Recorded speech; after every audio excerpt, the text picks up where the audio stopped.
cosas que se dicen que no son exactas, algunas en algunos casos sí, otras en algunos casos no, pero si queremos resumir en algo, hay una que es especialmente recurrente, que se dice que los bosques, y se incluyen las plantaciones forestales, ¿no? Especialmente las plantaciones forestales hacen la contradicción en esto, o sea, el mito sería que uno planta árboles para aumentar el caudal de los ríos. Y esto, que puede tener varias explicaciones dependiendo de los sitios, ¿no? En muchos casos es al revés, ¿no? Uno planta y los árboles, como cualquier vegetal, necesitan tomar el agua del suelo. Agua que está en el suelo, que si lo toman los árboles, se va a la atmósfera en el proceso de evapotranspiración del árbol. Y si no hay árbol, esa agua del suelo tiene mucho más chance de llegar al río, a la quebrada, al manantial y al río más grande al final, ¿no? Entonces, ese balance hídrico, ese destino del agua, está afectado por las plantaciones, que, insisto, requieren agua para crecer, ¿no? Y la toman pues de donde la encuentran. Hay casos en donde las plantaciones forestales podrían ayudar a aumentar el caudal de los ríos, facilitando o mejorando las condiciones del suelo que permiten que el agua precisamente entre al suelo. Ese proceso se conoce como nombre de infiltración, ¿no? Infiltración sería entonces el paso del agua de la superficie al interior del suelo. Un bosque tiene un suelo mucho más, digamos, esponjoso, mucho más suelto, con capacidad de que el agua se infiltre. Primero se demore si estamos en una ladera porque hay muchos restos de los árboles o las plantas, o inclusive las plantas pequeñas mismas, ¿no? Hacen que el agua se demore en su movimiento. Eso ayuda a que se infiltre. Si tenemos un suelo esponjoso, bueno, orgánico, entonces vamos a tener muchas más posibilidades de que el agua se meta al suelo. Es fundamental que el agua entre al suelo para que después aparezca en los manantiales, aparezca en los ríos. Y entonces, en esos casos, estamos hablando de que la plantación favorece al caudal. No todos los casos son así, y entonces hay que tener hay que mirar cada sitio, hay que mirar cada árbol, hay que mirar el suelo, el agua, etc., ¿no? Hay varios factores que hay que tener en cuenta que normalmente no se consideran.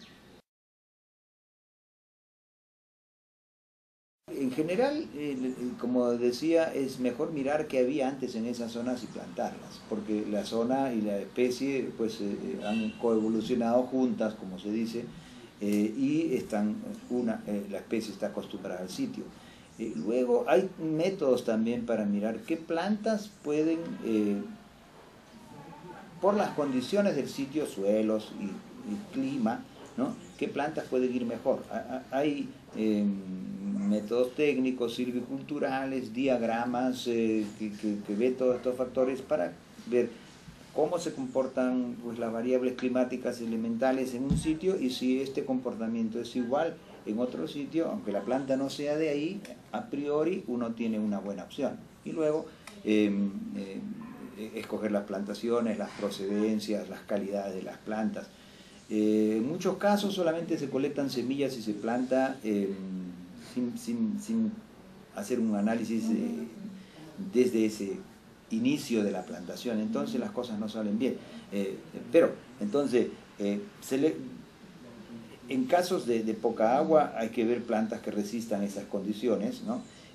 Las especies nativas ya pasaron por una prueba, entonces no tienen que adaptarse. En caso de que se quiera poner otras especies por alguna razón, hay que ver cuáles pueden combinarse, ir mejor con el sitio y puedan tener éxito. Y luego, en general, hay que tener un buen trabajo desde las semillas, los viveros, la plantación y el mantenimiento de la plantación, porque muchas veces las estadísticas nuestras, por ejemplo, hablan de más de 700.000 hectáreas plantadas, y esas son las plantas que se han llevado del vivero al campo.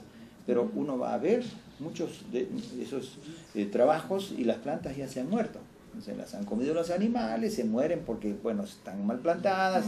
Siempre hay un porcentaje de mortalidad en una plantación que necesita hasta que el árbol se establezca, inclusive después de hacerles un trabajo de mantenimiento. Volver a plantar si la planta se murió, si queremos una plantación de producción, manejar la plantación, se plantan, si uno planta 3x3 en un distanciamiento de 3x3 en una hectárea, uno tiene, matemáticamente hablando, 1111 plantas por hectárea, ¿no? 3x3 están muy pegaditas las plantas y pueden crecer. Si uno quiere que las plantas engrosen para producción, tiene que ralear esa plantación. Entonces, sacar algunos y dejar espacio para que la competencia sea mejor y estas plantas crezcan. Y bueno, dependiendo de la especie y dependiendo de cuánto tiempo quiere uno esperar para tener un turno económico para cosechar esa plantación, ¿no? Uno tiene que hacer sus cálculos y ver rentabilidades y todo eso, ¿no? Eso es un poco más en plantas de producción. En plantaciones de protección, la densidad es importante. Sin embargo, la densidad, mientras más plantas haya por hectárea, vamos a tener más demanda de agua. Entonces, el manejo de la condición del agua, volviendo al tema inicial, es de que si en una cuenca hay poca agua, además de todo lo que hemos dicho antes de las especies y las condiciones del medio, uno puede jugar con el tamaño de la plantación. Entonces, poca agua extra para plantar significa que la plantación o tiene que ser más chica en área o menos densa. Y ubicarla en los sitios adecuados y por ahí se va resolviendo el problema. Las especies exóticas tienen varios riesgos. El primer riesgo, si uno planta una especie exótica sin saber si va a ir bien, porque es un árbol nada más, bueno, puede ir bien o puede ir mal, ¿no? Eucalipto es una especie exótica. El eucalipto se ha plantado en 1860 más o menos, se trajo y se plantó en la zona del Valle del Mantaro, en un convento de Ocopa, si no me equivoco. Entonces, esta es una especie australiana que vino acá y se adaptó tanto que muchos creen que es nativa, es parte del paisaje andino y la gente lo reclama porque crece rápido. Sin embargo, salvo algunas excepciones, inclusive algunos bosques que se hicieron antes, que ya se cosecharon, ¿no? Por la demanda que hubo de madera de eucalipto y que han vuelto a crecer. El eucalipto tiene la ventaja de que uno corta y rebrota, vuelve a crecer, ¿no? Entonces, no se ha plantado mucho eucalipto, o sea, hay eucaliptos en linderos. Los agricultores demandan esa madera porque crecen rápido, es madera para casas, para mangos de herramientas, para muebles, etcétera, rústicos, ¿no?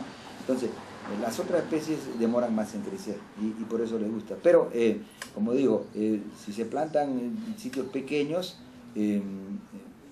no va a haber mucho impacto. En algunos casos, los agricultores conocen eso. En una parcela pequeña, por ejemplo, el eucalipto obviamente va a demandar agua, va a dar sombra, ¿no? Y todo eso tiene que ver con la producción de la chacra del agricultor, ¿no? En general, el eucalipto es una especie que se ha satanizado mucho porque es una especie que tiene mucha demanda de agua, ¿no? Pero es lo que hemos dicho en la nota, ¿no? No hay mal árbol, sino simplemente que está mal ubicado. Ellos comenzaron muchos estudios científicos, ¿no? Con gente que hubo un profesor en Sudáfrica, en una facultad forestal en la Universidad de Sudáfrica, que se apellida Bosch. Y este profesor hizo un doctorado con una de las, digamos, de los científicos más importantes en temas de hidrología forestal en Estados Unidos, en el mundo, cuando comenzaba esto que se llama John Hewlett. Fue discípulo de Hewlett, hicieron un trabajo pionero, la tesis de este Bosch fue un trabajo pionero que era justamente reforestación y agua, ¿no? Estas bases científicas la llevó este señor, este profesor, a Sudáfrica y comenzó un experimento que ya tenía algunos antecedentes sobre cuánto plantar. Básicamente era medir el consumo de agua de los árboles. Ahora esto ha evolucionado y hay métodos para hacerlos que permiten tener datos bastante buenos, ¿no? Hay varios métodos anteriormente, el método de balance hídrico en cuencas, pares, metodologías específicas para hacer esto, pero lo que ellos han hecho es justamente determinar si hay, lo que les decía hace un momento, ¿no? Si calculando el agua que hay en una cuenca, el agua que hay en una cuenca es el agua que cae por lluvia. Esa agua por lluvia, una parte sale por el río, otra parte vuelve a la atmósfera por evaporación o transpiración de las plantas, y otra parte queda en el suelo también. Entonces, si el agua de la lluvia que cae ahí permite que las plantaciones crezcan, tomando un agua adicional, ¿no? Entonces el sistema pues funciona, ¿no? El tema al final tomar las decisiones para llegar a hacer una empresa, un emprendimiento, bueno, en este caso va por ahí. Madera y agua es un dilema serio en Sudáfrica porque el negocio es bueno, ¿no? Ellos venden, tienen como 1,5 millones de hectáreas plantadas de pinos, eucaliptos y un poco también de acacias, y ellos venden chips, ¿no? Astillas de madera a Japón para hacer pulpa y papel, ¿no? Entonces hay una tendencia a aumentar. Últimamente, leyendo las revistas sobre algunos periódicos que tienen que ver con estos temas, hay una crítica, la legislación sudafricana basada en estos experimentos científicos y en esta, digamos, umbral, límite crítico de consumo de agua de las plantas, considerando la demanda de los demás agentes de personas y el medio ambiente, ¿no? En una cuenca, ¿no?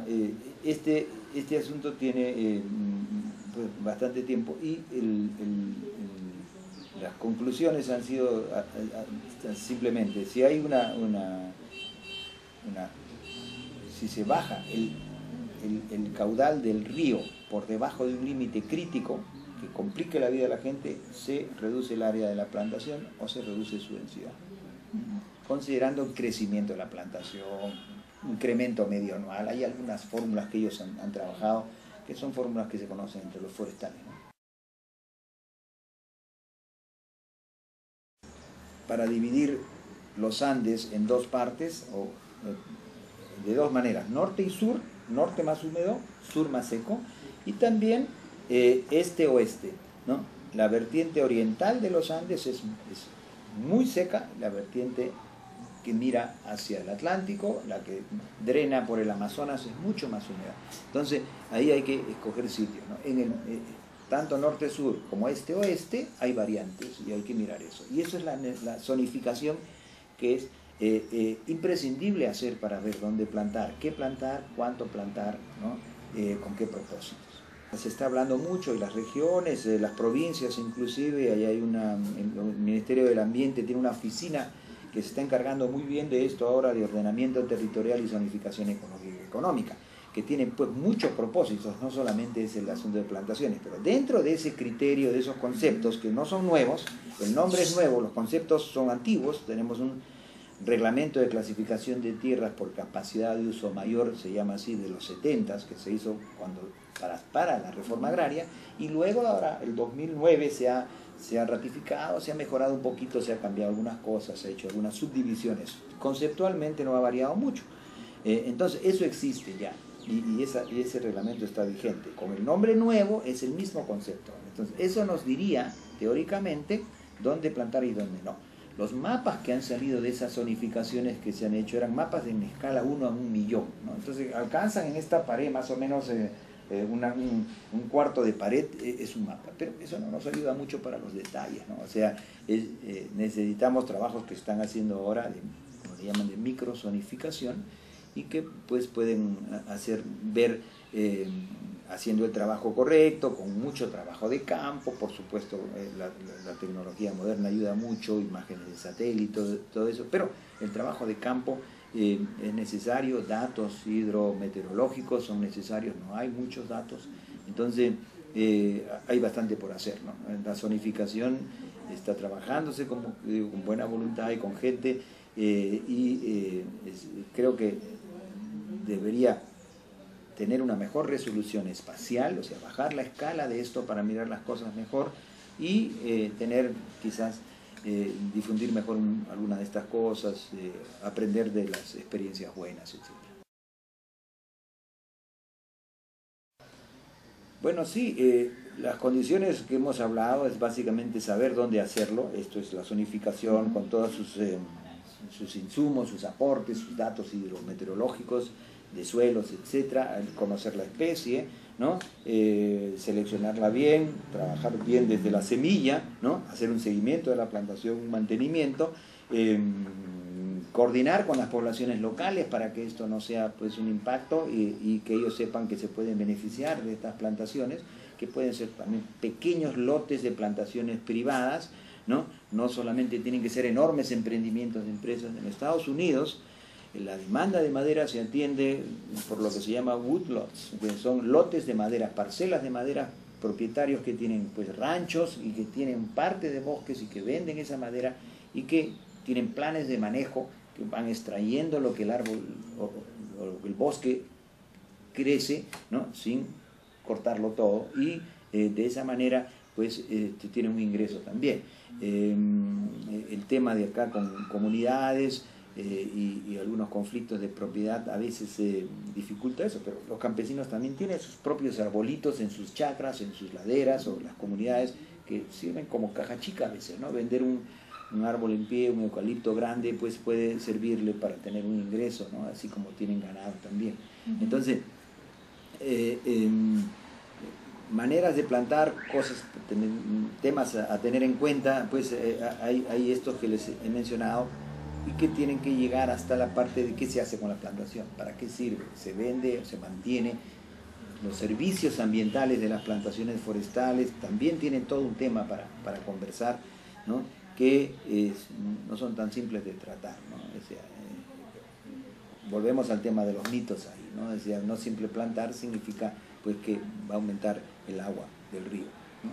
Entonces, en vez de hacer un bien, se puede hacer producir un perjuicio, ¿no?